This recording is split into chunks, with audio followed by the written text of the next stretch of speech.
आज है 2 जुलाई 2023। आज के दिन हम इंडेक्स का एनालिसिस करने वाले हैं। सबसे पहले मैं निफ्टी 50 का चार्ट देख रहा हूँ। निफ्टी 50 का मंथली चार्ट देखने पर मैं देख पा रहा हूँ कि निफ्टी के जो प्रीवियस रेजिस्टेंस थे वो रेजिस्टेंस अभी इस मंथ में निफ्टी ने ब्रेक किए हैं। अभी अगर निफ्टी के मंथली चार्ट को हम ध्यान से देखें तो निफ्टी कई बार इस एरिया को ब्रेक करने के लिए अटेम्प्ट कर चुका है। ये पहली बार अटेम्प्ट किया, उसके बाद फिर से अटेम्प्ट किया और तीसरी बार भी अटेम्प्ट करने की कोशिश की। ये लगभग ब्रेक करने के बाद वापस से नीचे की तरफ आ गया था और यहाँ एक डोजी बनाने के बाद फिर से अब ये लगातार 3 महीने तक अप ट्रेंड में है। जैसा कि इस मंथली कैंडल को देखने से पता लग रहा है कि निफ्टी अभी काफ़ी स्ट्रॉन्ग है। तो अगर मुझे निफ्टी ETF में एंट्री लेनी है तो इस एरिया के ऊपर जब तक निफ्टी रहेगा तब तक मेरा निफ्टी 20 में पोजीशन बनी रहेगी। अब इस स्ट्रक्चर के दौरान निफ्टी ने अपने जो लो हैं वो भी ऊपर की तरफ शिफ्ट कर लिए हैं।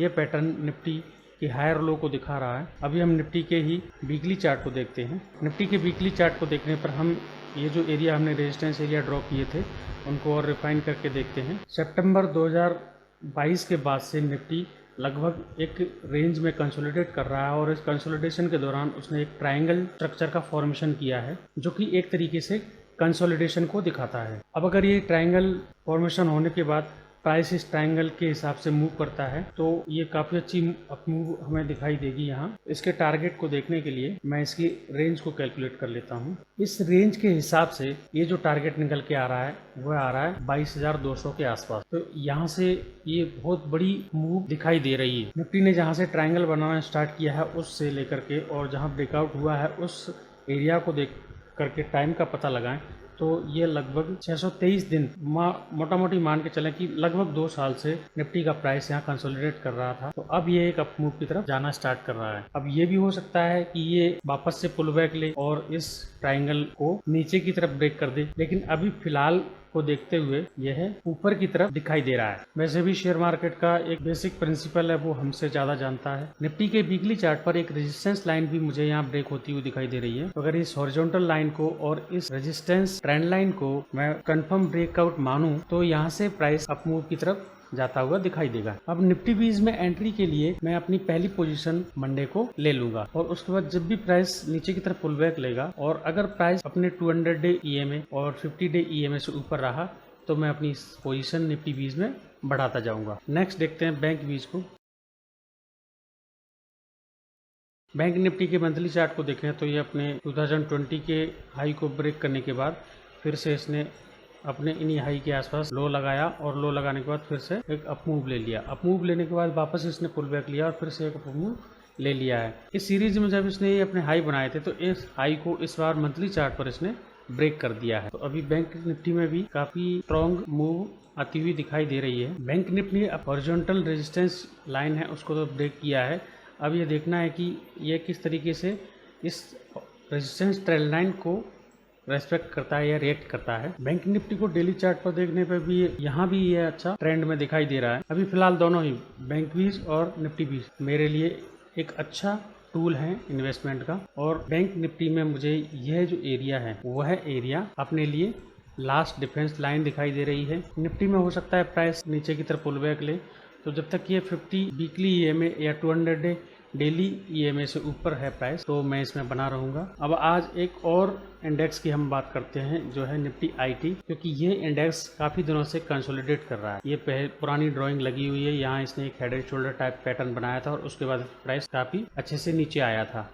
अब ये जो हेड एंड शोल्डर बनाया था उसका टास्क कंप्लीट हो चुका है। अभी यहाँ ये कंसोलिडेट करना स्टार्ट कर चुका है। ये पहले एक डबल बॉटम बनाने की कोशिश की और फिर से लगभग उन्हीं लेवल पर प्राइस ने रिवर्सल अभी लिया है। तो ये काफी दिनों से कंसोलिडेट कर रहा है। अगर हम इसे मंथली चार्ट पर देखें तो मंथली चार्ट पर इसका जो RSI है वह अभी भी 50 से 55 की रेंज में ही अटका हुआ है, यानी कि ये अभी यहाँ कंसोलिडेट कर रहा है। अब अगर इसकी मैं हॉरिजॉन्टल बाउंड्रीज को निकालूं तो CNX IT या निफ्टी IT ने यहाँ इस एरिया में कई बार रेजिस्टेंस फेस किया है और कई महीनों से रेजिस्टेंस ये फेस करता आ रहा है इस एरिया में। और नीचे की तरफ जो CNX IT है वह इस एरिया में अपना सपोर्ट लेता आ रहा है। तो अभी फिलहाल ये बिल्कुल कंसोलिडेशन में दिखाई दे रहा है और ये कंसोलिडेशन हो रहा है लगभग मई 2022। अगर इस कंसोलिडेशन की अपर बाउंड्री से लेकर के और इसका जो लाइफ टाइम हाई है उसको मैं कैलकुलेट करूं तो यह प्राइस रेंज भी 25% के आसपास मुझे दिखाई दे रही है। तो मैं इसे 20% मान के चलता हूं कि 20% मूव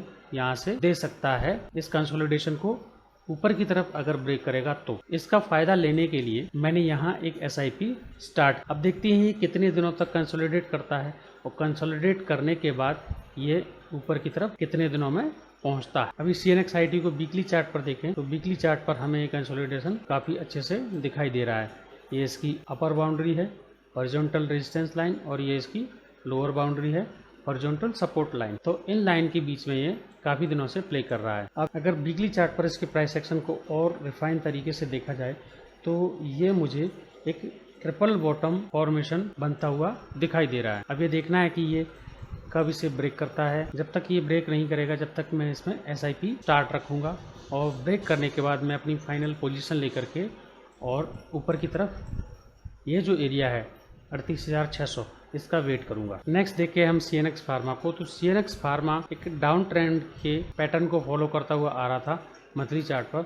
अभी रिसेंटली इस मंथ में इसने इससे ब्रेक किया है। ब्रेक करने के साथ साथ इसने अपने RSI को भी ऊपर की तरफ पुल किया है। तो यहाँ CNX फार्मा में भी काफ़ी अच्छा मूवमेंट दिखाई दे रहा है।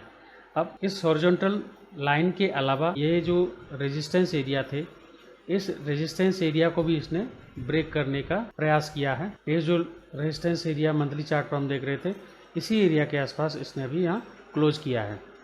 तो अब देखते हैं कि नेक्स्ट मंथ में ये किस तरीके से रिएक्ट करता है। अभी इसको हम वीकली चार्ट पर देखते हैं। तो वीकली चार्ट पर और अच्छे से हम इन एरिया को देख सकते हैं। तो वीकली चार्ट पर जो रिसेंट हाई थे उसके आसपास ये अभी ट्रेड कर रहा है। तो अब ये देखते हैं कि यहाँ ये CNX फार्मा का जो प्राइस है वह किस तरीके से रिएक्ट करता है। अभी हम देख रहे हैं CNX ऑटो या निफ्टी ऑटो का चार्ट। तो ये एक अलग ही चाल चलता हुआ दिखाई दे रहा है कि काफ़ी दिनों से एक अच्छे अप मूव में है। इसने यहाँ ब्रेकआउट देने के बाद पुल बैक लिया, पुल बैक लेने के बाद वापस से ये ऊपर की तरफ गया। फिर उसके बाद इसने जो प्रीवियस लाइफ टाइम हाई थे उनको ब्रेक किया और ब्रेक करने के बाद फिर ऊपर की तरफ गया, पुल बैक लिया और इसी एरिया से अब ये एक नई टेरिटरी में जा चुका है। अब चूंकि अब इसके मंथली चार्ट को अगर मैं देखूं तो मंथली चार्ट पर ये जो मंथ की कैंडल क्लोज हुई है वो उस मंथ की कैंडल अपने RSI को ऊपर की तरफ नहीं ले जा पाई है। यानी कि जो पहले RSI था उस RSI के आसपास ही अभी CNX ऑटो का मंथली RSI है। तो यहाँ मुझे थोड़ी सी सुस्ती दिखाई दे रही है और ये अपने 200 वीकली EMA से भी काफ़ी ऊपर निकल चुका है, 30 से 35% तक शायद ऊपर है। तो इसमें अगर इसके ETF में ट्रेड करना है या इन्वेस्ट करना है तो इसमें पुल बैक का मैं वेट करूंगा। अभी हम जो देख रहे हैं वो CNX इंफ्रा का चार्ट देख रहे हैं। CNX इंफ्रा का जो चार्ट है वह अपने जो लाइफ टाइम हाई था 2007 में उससे अभी नीचे ही है, उस एरिया तक अभी पहुंचा नहीं है। तो इस एरिया को मैं एक रेजिस्टेंस एरिया के तौर पर यहाँ मार्क कर लेता हूँ। अब अगर जो रिसेंट मंथ हैं उनके प्राइस एक्शन को देखा जाए तो ये हूबहू निफ्टी के जैसा